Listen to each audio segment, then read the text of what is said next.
यानंतर एक संतापजनक आणि धक्कादायक बातमी पुण्यामधून। पुण्यातील एका नामांकित बिल्डरच्या मुलाचा अत्यंत संतापजनक आणि धक्कादायक कारनामा समोर आलेला आहे। तू माझे एटीएम कार्ड आहे असं म्हणत एका तरुणीवर वारंवार लैंगिक शोषण आणि अत्याचार करणं आणि तिचे खासगी व्हिडिओ बनवून तिला ब्लॅकमेल करणं आणि लाखो रुपयांची खंडणी उकळल्याचा गंभीर आरोप बांधकाम व्यावसायिकाच्या 34 वर्षीय मुलगा ईशान कक्कर याच्यावर आहे।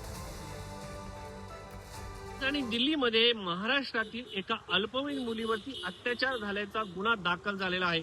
मी सध्या भारतनगर पोलीस स्टेशनमध्ये असून ईशान कक्कर या बड्या व्यावसायिकाच्या मुलानं एका अल्पवयीन मुलीवरती अत्याचार केल्याची घटना समोर आलेली आहे। पोलीस या सगळ्या प्रकरणाचा तपास करत असून अल्पवयीन मुलीचं म्हणणं असं आहे की ती आता मोठी झालेली आहे, ती इंजिनिअरिंगला करून नोकरीला लागलेली आहे आणि हा तरुण तिचे जुने व्हिडिओ समोर आणून तिला अश्लील व्हिडिओवरून ब्लॅकमेलिंग करून तिच्याकडनं पैसे उकळत असल्याचा आरोप तिने केलेला आहे। मात्र या सगळ्या प्रकरणामध्ये नक्की पुढे काय घडतंय, पोलीस याचा सध्या तपास करत असून ही मुलगी जेव्हा अल्पवयीन होती 2013-14 मध्ये, तेव्हा ईशान कक्कर याने तिला दिल्लीच्या पार्कमध्ये आणून तिच्यावरती अत्याचार केला असा आरोप जो आहे तो FIR मध्ये करण्यात आलेला आहे। या सगळ्या प्रकरणामध्ये ईशान कक्कर याने देखील आता या अल्पवयीन मुलीवरती गुन्हा दाखल केल्याची माहिती दिल्ली पोलिसांनी दिलेली आहे।